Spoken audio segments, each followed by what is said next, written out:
Hello friends, मैं हूं अजीज शेख। आप देख रहे हैं मूवी स्टॉक चैनल, जिस पर आज मैं बात करने वाला हूं AT&T, वार्नर मीडिया और डिस्कवरी के मर्जर की डील के बारे में, जिस पर अब जाकर ऑफिशियल अपडेट निकल कर आया है, जो डेफिनेटली कई सारे फैंस को काफी ज्यादा खुश कर देगा। हालांकि इस पर पहले भी एक वीडियो कवर कर मैंने आपको ये पूरी की पूरी अपडेट दी थी, जिसे पूरे 1 साल हो चुके हैं कि डिस्कवरी इस मर्जर में काफी ज्यादा इंटरेस्टेड है और उसने अपने टोटल 43 बिलियन खर्च किए हैं ताकि वो भी इसमें अच्छे खासे पैसे कमाए। लेकिन फिलहाल तो वो चीज इतनी भी ज्यादा सक्सेस नहीं है, क्योंकि वार्नर ब्रदर्स को लेकर कंट्रोवर्सी बहुत ही ज्यादा चलती है, जिनसे मुझे लगता है कि AT&T वाले पूरी तरीके से तंग आ चुके हैं। इसलिए उनका जो डिसीजन है वो सिंपली स्पिन ऑफ का है, जिससे अब डिस्कवरी वालों को कितना ज्यादा फायदा होगा, चलिए उन्हीं सारी की सारी डिटेल्स पर बात करते हैं। लेकिन उससे पहले बनेगी मेरी एक छोटी सी रिक्वेस्ट, जो है इस चैनल को सब्सक्राइब, वीडियो को लाइक और शेयर करने की।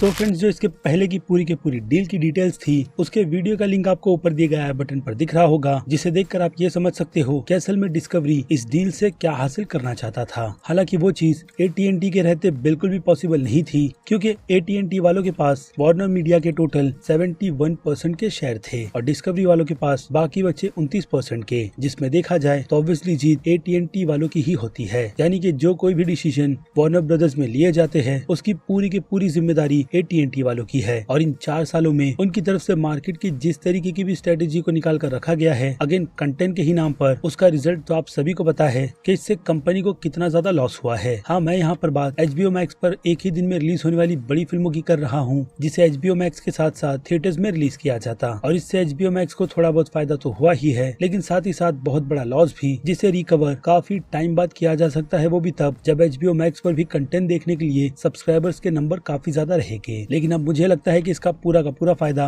AT&T वाले नहीं बल्कि डिस्कवरी वाले उठाने वाले हैं, क्योंकि AT&T की अनाउंसमेंट में जो सबसे बड़ा ट्विस्ट है वो 43 बिलियन के अलावा अब उनके अलग होने की भी है। इट मींस कि AT&T खुद को पूरी तरीके से वार्नर मीडिया से अलग कर रहा है, वो भी इसके सारे के सारे शेयर्स को बेचकर, जिसमें उनकी तरफ से ऑफर उनके बोर्ड मेंबर को भी किया गया है कि वो अगर चाहे तो इसके शेयर्स खरीद सकते हैं। और इस रिजल्ट में टोटल 13 मेंबर्स आगे निकल कर आए हैं, जिन्हें अगर 2 पार्ट में बांटा जाए तो AT&T की तरफ से 7 मेंबर्स आकर वार्नर मीडिया के शेयर खरीदेंगे और डिस्कवरी वालों की तरफ से टोटल 6 मेंबर, जिनमें CEO का नाम डेविड जैसलवा का आगे निकल कर आया है, जो इस पूरी की पूरी कंपनी को अपने हिसाब से चलाएंगे। यानी अब सारे के सारे डिसीजन उन्हीं के अंडर लिए जाएंगे और वही कंटेंट को ग्रीन लाइट देंगे कि किसे बनना है और किसे नहीं। ऐसे में उनकी क्रिएटिविटी हमने उनके चल रहे डिस्कवरी में देख रखी है, जिसमें उनका माइंड बहुत ही ज्यादा शार्प चलता है और ऊपर से वो फैंस की भी सुनते हैं। यानी कि यहाँ पर जैक स्नाइडर के यूनिवर्स के रिस्टोर होने के चांसेस बहुत ही ज्यादा बनते हैं, जिस पर अभी खुलकर कुछ भी कहा नहीं जा सकता। लेकिन फिर भी एक उम्मीद है जो फैंस तो छोड़ेंगे नहीं, और नो डाउट ट्विटर के ट्रेंड्स ऐसा कभी होने ही नहीं देंगे। तो CEO की वजह से डिस्कवरी वालों का दबदबा बहुत ज्यादा रहेगा,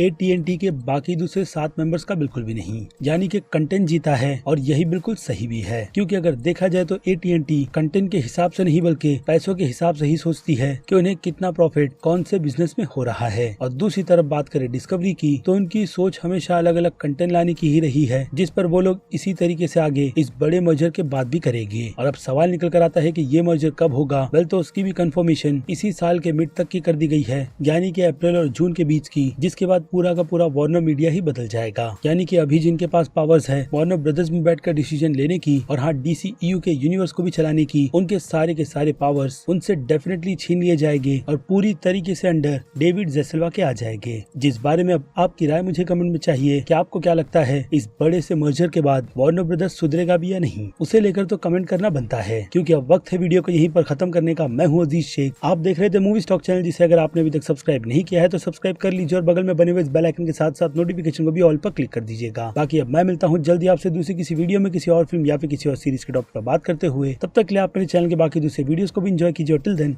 बाय।